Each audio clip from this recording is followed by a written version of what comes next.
According to Sarah Wiseman 2023, of Latina adults in 2021, 53% have a high school education or less, while 29% hold an associate degree or higher. And according to Zippia's master job demographics, only 36% of the master's holders are women, and 18.9% are Hispanic or Latino.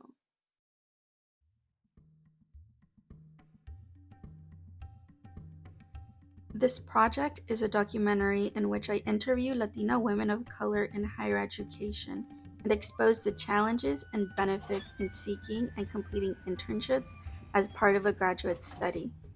The documentary addresses the ways in which women's lived experiences contribute to their studies and research, and how emotion and intellect inform scholarship.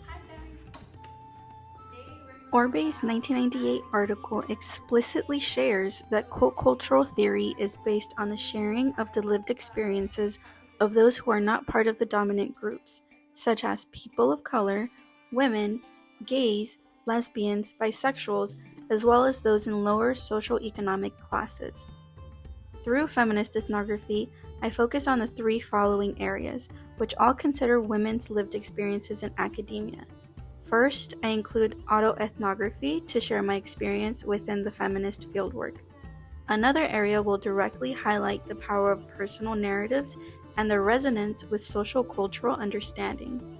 Lastly, with feminist ethnography, it is important to delineate who I plan to address in my documentary and who is meant to benefit from it. According to Foster 2014, feminist ethnography also focuses on the relationships between personal narratives and culture. The documentary will highlight women of color and encourage them to use their mother language if they desire to in the interviews. Seeking to understand the internship experiences of women of color will inform communication pedagogy and practices. Throughout this, we will hear from 4 individuals and myself about the overall internship experiences for Latina women.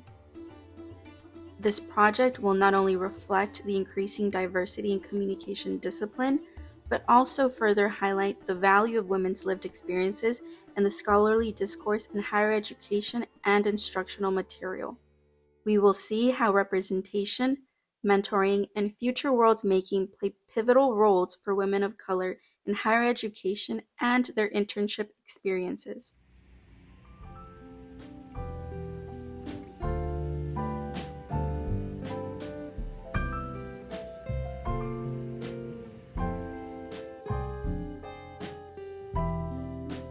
Hola, mi nombre es Cedillo Lopez, soy mexicana e inmigrante y soy maestra y estudiante en el último semestre de mi maestría aquí en la Universidad de Fresno. After completing almost 4 internships and reflecting on these, I've noticed how they played a pivotal role in my academic and professional career, especially as a woman of color. In these, I seek the community and atmosphere that I was not exposed to in education. With the help of my graduate cohort and my teammates in those internships, I've been inspired to explore some of those experiences of Latino women in higher education that do complete internships, especially within the communication discipline, and to later use this as instructional material for education, and that actually share the diversity expressed in institutions such as Fresno State. Therefore, I interviewed 4 other women which have all taken multiple internships. And I've also been including autoethnographic aspects as I include my own experiences with these internships. Over the course of 2 interviews with each interlocutor, I found 3 overlining themes. The first, which is representation; the second, the significance of mentoring and professional networking; and the third, the future world making for Latina women. Before moving forward with the themes, let me introduce you to the interlocutors. Hi, my name is Carla Silva. I identify as a Mexican-American woman. And I'm currently working on my assistantship with Fresno State, specifically titled Graduate Teaching Associate. And then additionally, I'm working on an outside assistantship specifically for my professional career. Hello, my name is Brisa Duran. I identify as Mexican and Latina, and I am also a graduate student here at Fresno State. And my internships include a governmental internship and also a graduate student assistantship. Hello, my name is Ayla Grace Mora. I am a Latina and I'm currently a graduate student for the communication department here at Fresno State. And I have completed 2 internships, one for a dance company and one for a criminology program at a university. Hi, I'm Marlene Henriquez. I am a first-generation Salvadorian American. My pronouns are she, her, and I'm a recent graduate from Fresno State in the MCJ department. I have completed 2 internships, both in the communications field, one with a communications agent in a communications agency, and the other for a minor league baseball team.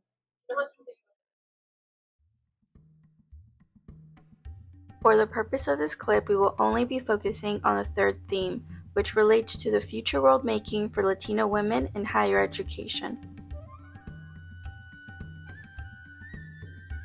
The last highlighted area in these interviews expressed the themes of representation and need for proper mentoring as the interlocutors expressed their implementations for future world making for Latino women in higher education and professional spaces.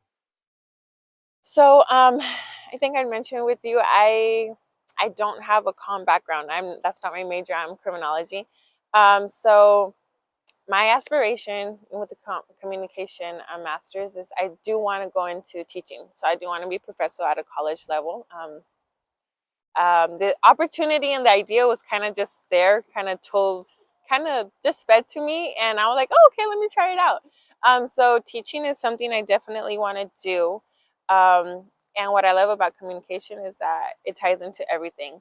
So at the current college that I work at right now, one of my dreams and aspirations is to probably try to incorporate communication within their criminology program. To see changes within, like, maybe even just the police academy of my local town, like, hey, maybe we can work on first responders and their effectiveness in communication and how to de-escalate a situation. That's something that I'm very much for. I'm also very into politics and advocacy.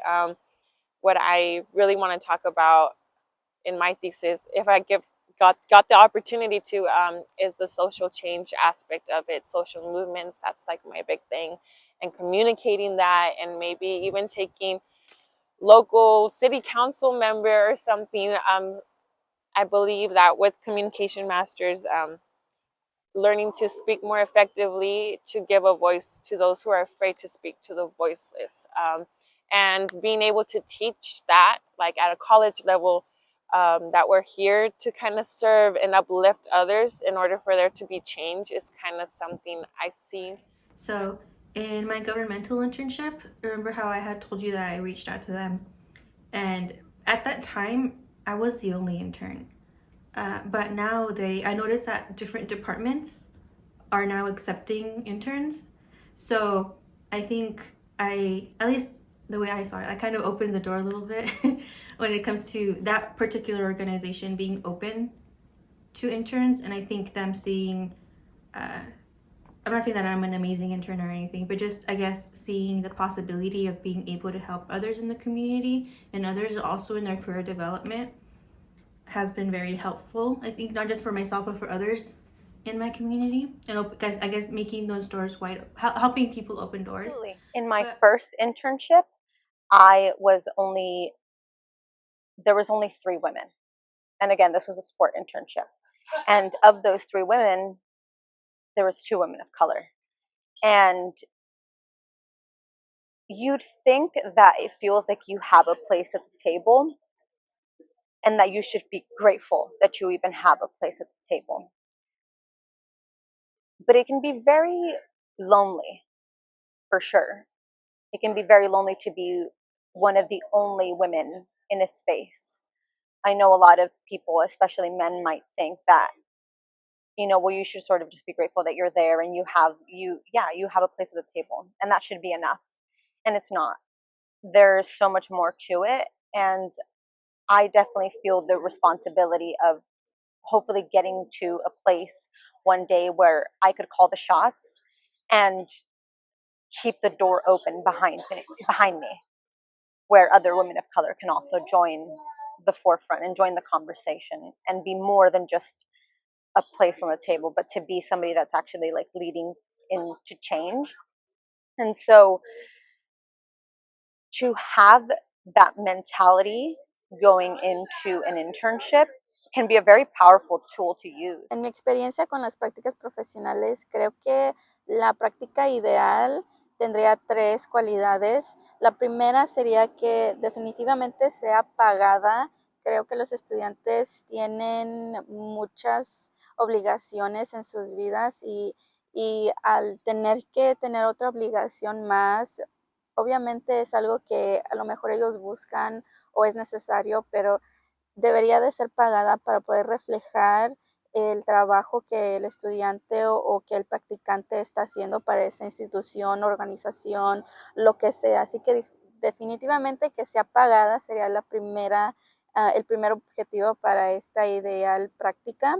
La segunda creo que sería que sigan promoviendo estas oportunidades en diferentes disciplinas, en diferentes niveles de la universidad o hasta en las prepas, si es posible, en las secundarias, para poder ayudar a los estudiantes a entender todas las oportunidades que tienen a su alcance y poder guiarlos. Creo que la tercera calificación que yo daría para esta práctica ideal sería que realmente reflejen los objetivos de estas instituciones, pero que lo hagan guiando a los estudiantes en este proceso. Otra vez, creo que los estudiantes tienen muchas obligaciones, tienen trabajos, tienen familias, tienen la escuela en las que se tienen que preocupar y pues las instituciones pueden ayudar con este proceso también al ayudarlos a manejar sus horarios y sus objetivos, a poder priorizar algo en vez de otra cosa o poder ayudarlos en general en todos sus objetivos y sus obligaciones. Creo que es algo muy grande. Al igual, creo que instituciones pueden ayudar a los estudiantes a guiarlos con guianza de una persona que se mira como ellos o que es una persona diversa, que es una persona de color, que en verdad puede reflejar la complejidad que puede tener al buscar una carrera, cualquier carrera que sea. Creo que eso es muy importante. Desafortunadamente yo no tuve esa experiencia, pero creo que al ver la diversidad en mis empleos, en mis prácticas con los demás empleados y fue muy importante para mí seguir buscando estas experiencias. Creo que teniendo una guía que también se mira como yo hubiera sido aún más grande para mí y me hubiera ayudado aún más en mis experiencias en las prácticas. For my people out there who, again, like me, don't see too many people like our community members, I think when you see a chance, take it, because you'll never know. Maybe it's not too much of your liking, but maybe you can inspire the next person you're helping or the person you're teaching or whatever that internship may be. Like I said, I was fortunate enough to have doors open for me, as well as some of that outreach. But again, that does again fall back on me because I decided to take that upon me, take 2 assistantships at the same time. But I've helped so many already students that I believe they took something away from my class, or at least they did. They say they did, but I'll take it as a positive note. And just getting to see them slowly introduce themselves from quiet to shy to getting a little more talkative to actually starting to really open up really reminds me why I wanted to do this and why I go into this kind of profession. And to all my peoples out there, Hispanic or not, Mexican or not, whatever label you use, again, at the end of the day, we all come from the same raíces at the end of the day, right? We all share that same love for our culture, that same love for our Spanish or second language, whatever we use, right? And I think, again, embracing that and not shying away from using it, even if it's broken, even if you would say mucho, right? I think learning to embrace it, speaking it, specifically I'm talking about, Spanish, if you speak a different language or dialecto, that's, another thing to carry on and, let our future generations have that same love that we, hope to inspire in others. For more information on all of the themes expressed, Please go to the description and check out the link for the full documentary named Beyond the Ivory Tower.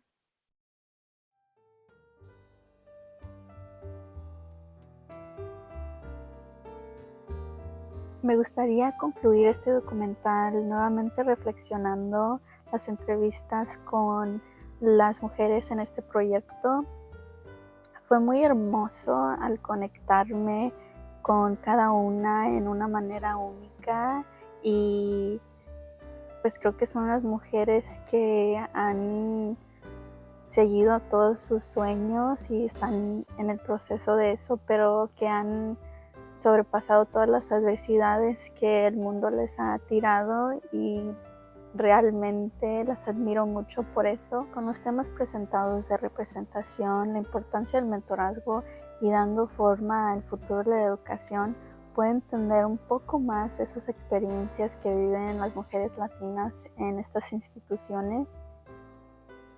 Realmente espero que este documental le pueda llegar a otras personas, a otras mujeres latinas que están pasando por un momento difícil o que están pasando por este trayecto académico que puede estar en el bachillerato, en la maestría, y que pueden encontrar un poco de guianza, un poco de recomendaciones, consejos, lo que sea, al ver que sí hay lugares que pues las van a aceptar y que son para ellas, y ojalá que puedan encontrar esa comunidad que tanto anhelan.